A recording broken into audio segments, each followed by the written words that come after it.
फसल क्या खाक होगी? अरे तुम्हारे खेत में तो अभी तक जुताई भी नहीं हुई है। अरे तुम तो खेत में जाते भी नहीं हैं? अरे बड़े बेशर्म हो कसम से। समय से मेरे पैसे नहीं लौटाए तो हल और बैल वापस ले लूंगा। दिन ब दिन राम सेवक निकट्टू होता गया। उसने खेत जाना बिल्कुल छोड़ दिया। खेत की सारी जिम्मेदारी तुलसी पर आ गई। रामपुर गांव की चौपाल पर लोग बैठे बातें कर रहे हैं। चौपाल पर लाला लालचंद बनिया, गोपी, राम प्रसाद और धर्मदास काका है। अरे भाइयों, इस बार फसल बहुत अच्छी होगी। इस बार कम से कम 20 बोरी मंडी में बेचूंगा और साल भर के लिए घर में भी अनाज रख लूंगा। हाँ। अरे रामलाल, ओ भाई रामलाल, इस बार मेरा हिसाब भी मत भूल जाना भाई। पूरा चुका देना, मैंने भी तो अपना परिवार पालना है भाई। अरे हाँ जी, आपको कैसे भूल सकता हूँ। आपकी मदद के बिना ये सब संभव कैसे होता है? भाई तुम्हारी तरह अगर सभी मेरे पैसे वापस कर दें तो सोच रहा हूँ एक बढ़िया बैलों की जोड़ी ले आऊं। गांव वालों को किराए पर दे दिया करूंगा, कुछ आमदनी हो जाएगी भाई। लाला जी, आपने बहुत अच्छी बात कही है। इससे तो आड़े वक्त में भी सबकी मदद हो जाएगी। हाँ। उनकी ये बातें राम सेवक सुन लेता है। रामपुर का इकलौता कामचोर व्यक्ति, 2 बीघा खेत का मालिक, लेकिन एकदम निठल्ला। सारा दिन घर में पड़े पड़े जल्दी अमीर बनने के सपने देखता है, बड़ी बड़ी ढींगे मारता है। बातों को बहुत बड़ा चढ़ा के बोलना उसका हुनर है, लेकिन सारा गांव उसके इस हुनर से वाकिफ है। अरे तुम लोग क्या 20 बोरी और नए बैलों की जोड़ी की बात करते हो?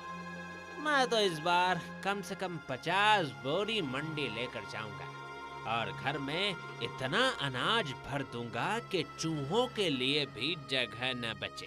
हाँ। अरे भाई राम सेवक, अरे तुमने कब से किसानी शुरू कर दी?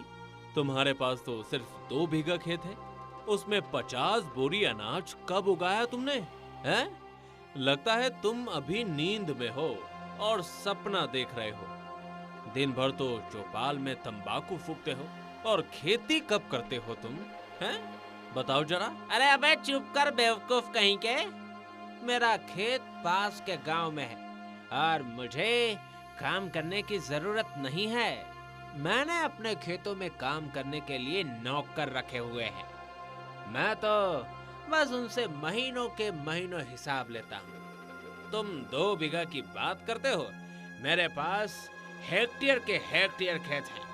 अरे उस गांव के सभी किसान मेरे कर्ज के नीचे दबे हुए हैं। लाला जी, आपको भी कभी 1-2 लाख रुपए की जरूरत हो तो कहना।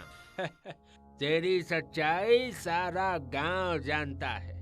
ये तो वही बात हुई, घर में नहीं दाने और माँ चली भुनाने। है? पहले अपने घर में दाल रोटी का जुगाड़ कर, फिर लंबी लंबी फेंकना। अरे सही कहा काका। नंगा नहाएगा क्या और निचोड़ेगा क्या? सभी ठहाका मारकर हंसने लगते हैं। राम सेवक का चेहरा लाल हो जाता है, लेकिन वो अकड़कर वहाँ से जाते हुए बोलता है, अरे हंसो हंसो, सभी लोग हंस लो। जब मैं मंडी में 50 बोरी अनाज बेचूंगा तब देखना, सभी की आंखें चौधिया जाएगी। तुलसी, राम सेवक की पत्नी, शाम को घर लौटती है, दिन भर लोगों के खेतों में काम करके। अपनी एकमात्र गाय के लिए चारे के गट्ठर उठाए, उसके हाथों में अनाज की एक थैली भी है। वो देखती है राम सेवक घर में आराम से बैठा है, वो गुस्से से तमतमा जाती है। तुम सारा दिन यहाँ वहाँ बैठकर तंबाकू फूकते रहो, कोई काम धंधा भी कर लिया करो, खेती ही कर लिया करो, सारा खेत सूखकर बंजर हुआ जा रहा है। सभी गांव वाले मेरा मजाक उड़ाते हैं और अब तू भी मुझे ताने मारने लगी। मैं सभी को साबित करके रहूंगा कि मैं भी कुछ कर सकता हूँ। मैं भी किसी से कम नहीं हूँ। हाँ। बड़ी बड़ी डींगे मारने से कुछ नहीं होगा, कुछ करके दिखाओ। अपनी नजर में बड़ा बनने से कुछ नहीं होता। घर का चूल्हा जलाना ही बड़ी बात होती है। झूठ बोल कर मिली इज्जत पानी के बुलबुले जैसी होती है, पानी के बुलबुले जैसी। अगले दिन चौपाल पर सभी इकट्ठा होते हैं। गप्पे चल रही थी, तभी राम सेवक वहाँ से गुजरता है।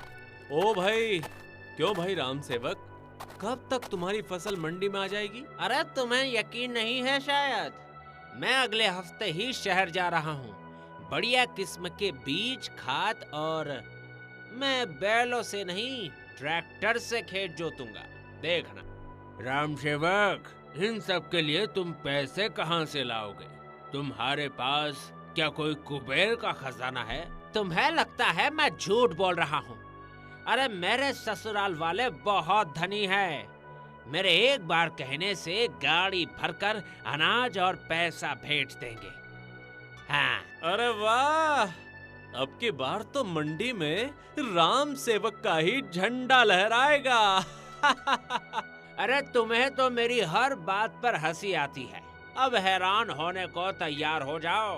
हाँ। जब ये बात तुलसी को पता चली तो उसने अपना माथा पीट लिया।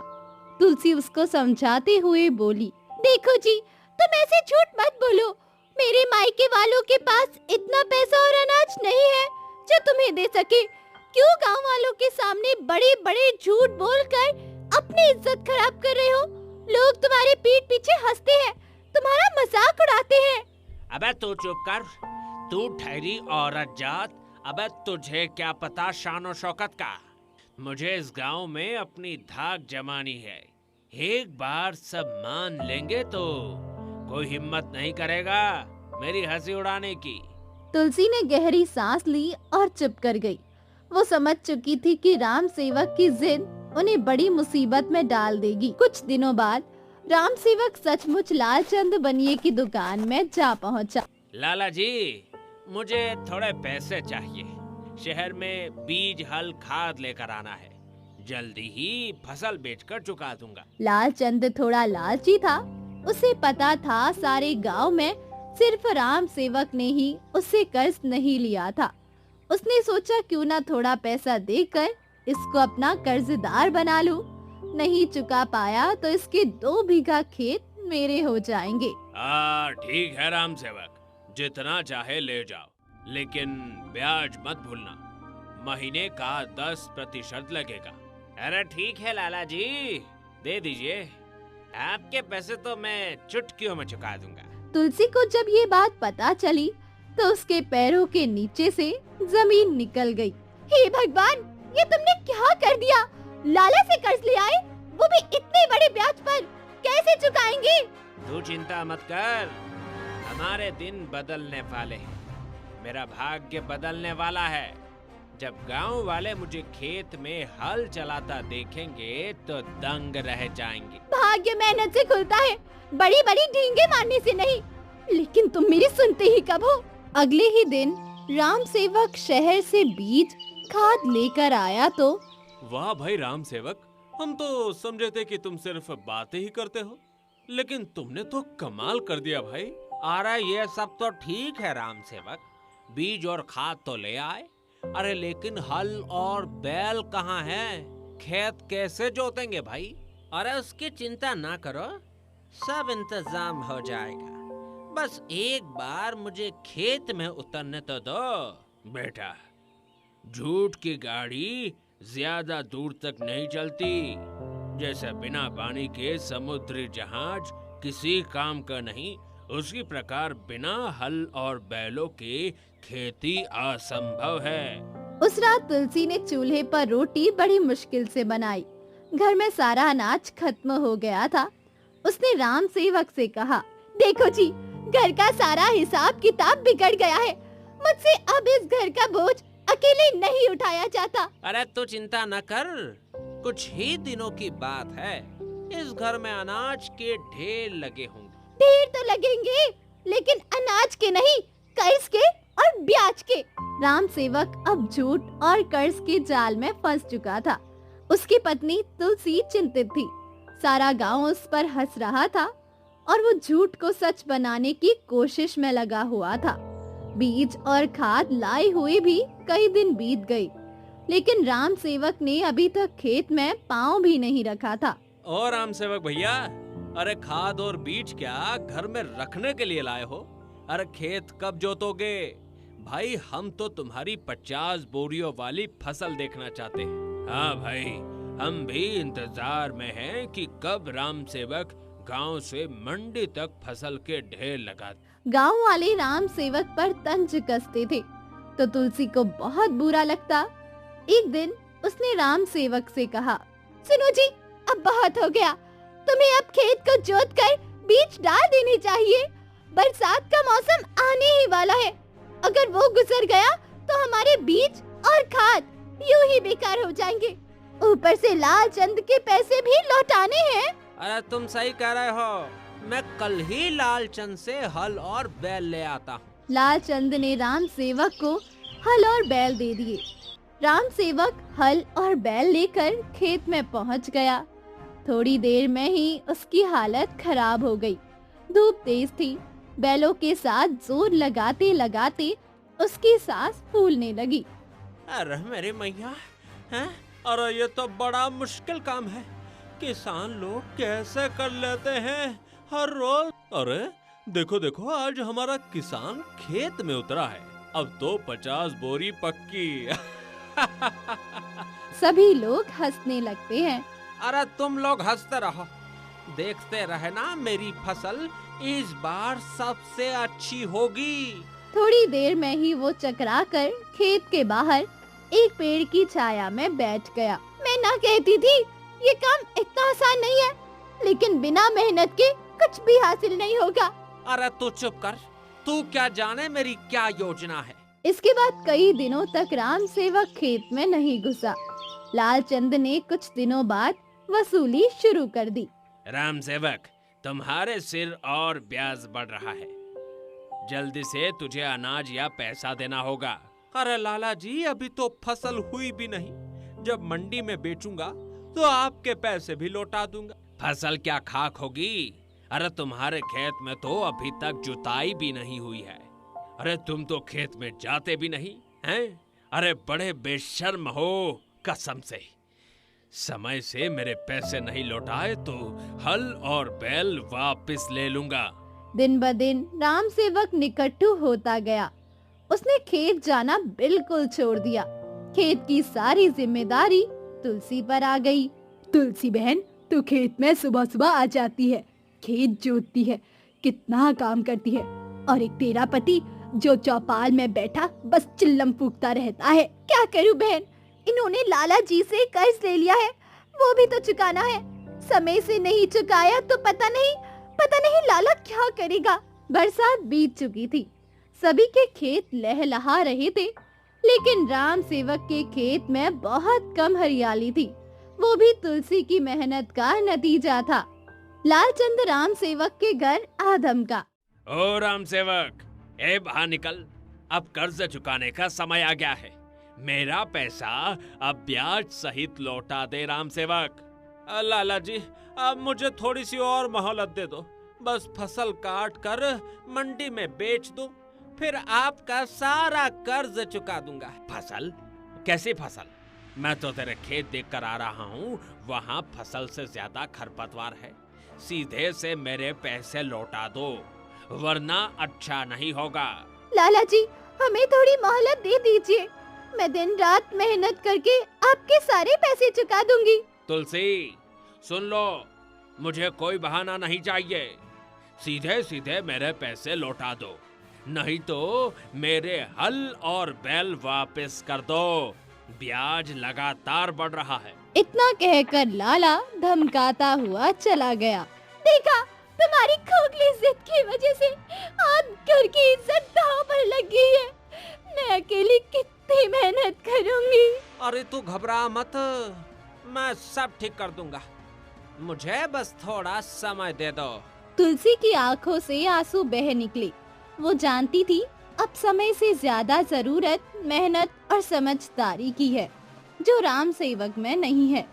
कुछ दिनों बाद चौपाल में लालचंद पहुंच गया। सुनो गांव वालों, ये राम सेवक मेरा पैसा खा गया। इसने मेरे हल और बैल भी वापस नहीं किए। मैं इसके खेत और इसके घर को नीलाम कर दूंगा। इसका वो हाल करूंगा कि ये गांव में किसी को अपना मुंह नहीं दिखा पाएगा। बेईमान कहीं का। सभी हैरान होकर राम सेवक की ओर देखने लगे। राम सेवक शर्म से लाल हो गया। अरे वाह, 50 बोरियों वाला किसान तो कंगाल निकला। हमने तो सोचा था मंडी भर देगा, लेकिन ये तो गांव का ठग निकला भैया।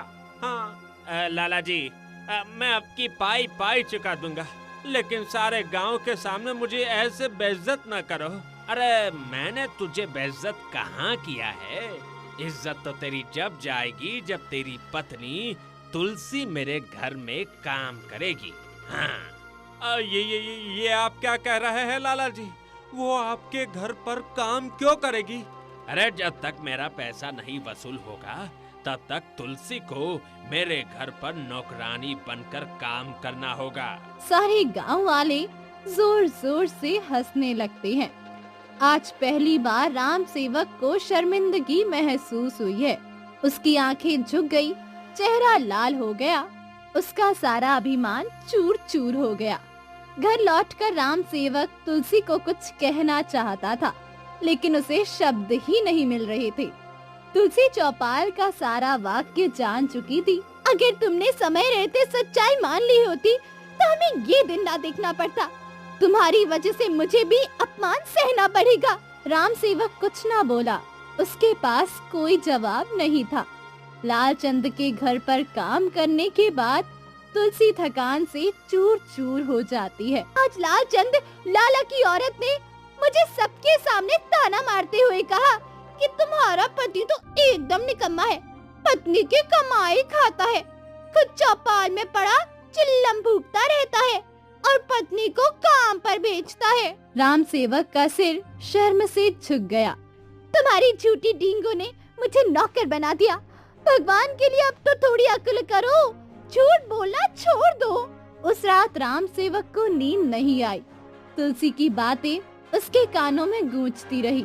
वो अपने आप से कहता है, सच है, मेरे पास कुछ भी नहीं था। बातें बहुत बड़ी बड़ी करता रहा। मेरी वजह से तुलसी को कितनी शर्मिंदगी झेलनी पड़ रही है। उस रात जब उसे नींद नहीं आई तो वो खेत में चला गया। सुबह तक उसने सारा खेत जोत दिया। सुबह जब गांव वालों ने देखा तो वो सभी हैरान रह गए। वाह राम सेवक भाई, कमाल कर दिया तुमने तो। रात भर में ही सारा खेत जोत दिया है? अरे अब उस पर हंसना बंद करो गोपी। मेहनत करने वाला इंसान कभी निकम्मा नहीं कहलाता। अब तू सही राह पर है बेटा। मेहनत ही किसान की असली शान है।